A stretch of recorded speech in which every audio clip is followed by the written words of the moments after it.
Chapitre 1.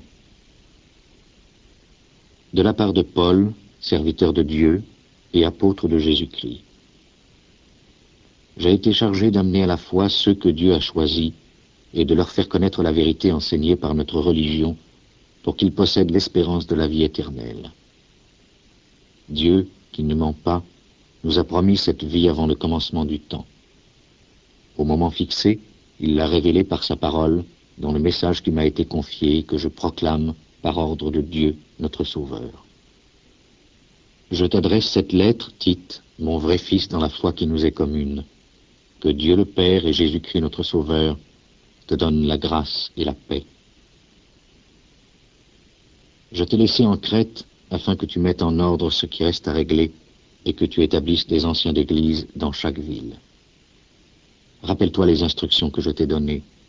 Un ancien doit être un homme à qui l'on n'a rien à reprocher. Il faut qu'il soit le mari d'une seule femme et que ses enfants soient croyants et n'aient pas la réputation de se conduire mal ou d'être désobéissants. En effet, un dirigeant d'église est chargé de s'occuper des affaires de Dieu. Par conséquent, on ne doit rien avoir à lui reprocher. Il ne doit être ni arrogant, ni colérique, ni buveur, ni violent, ni prêt à gagner malhonnêtement de l'argent.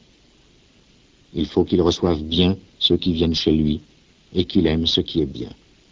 Il faut qu'il soit raisonnable, juste, saint et maître de lui.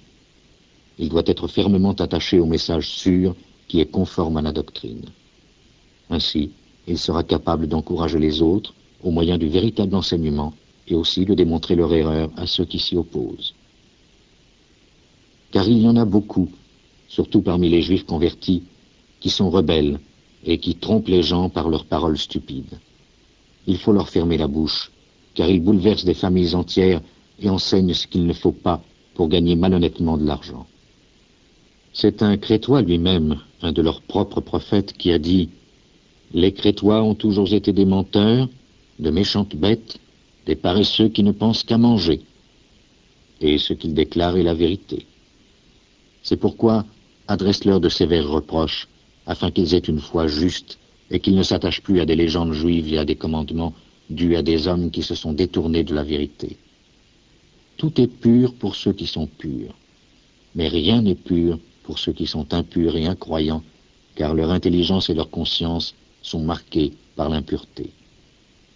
Ils affirment connaître Dieu, mais leurs actions prouvent le contraire.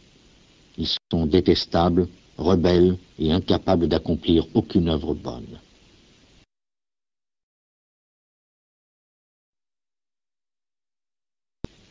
Chapitre 2.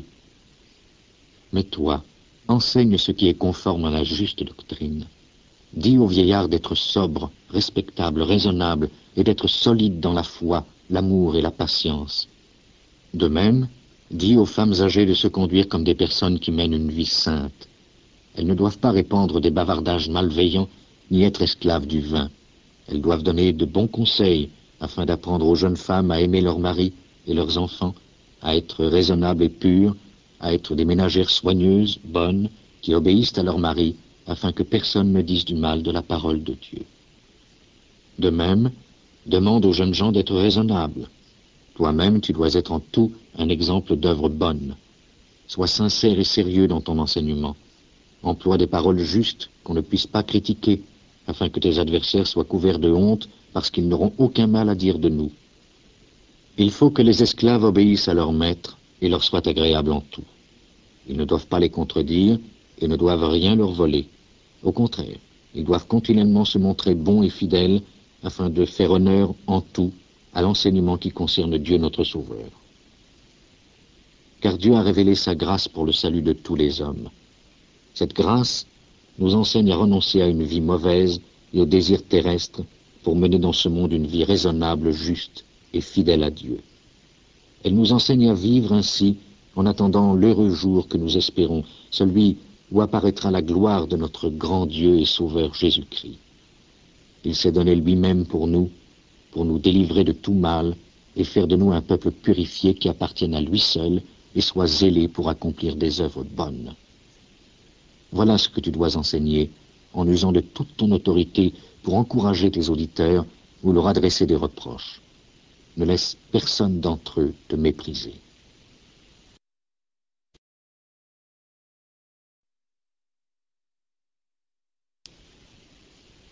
chapitre 3. Rappelle à tous qu'ils doivent se soumettre aux dirigeants et aux autorités, qu'ils doivent leur obéir et être prêts à accomplir toute œuvre bonne.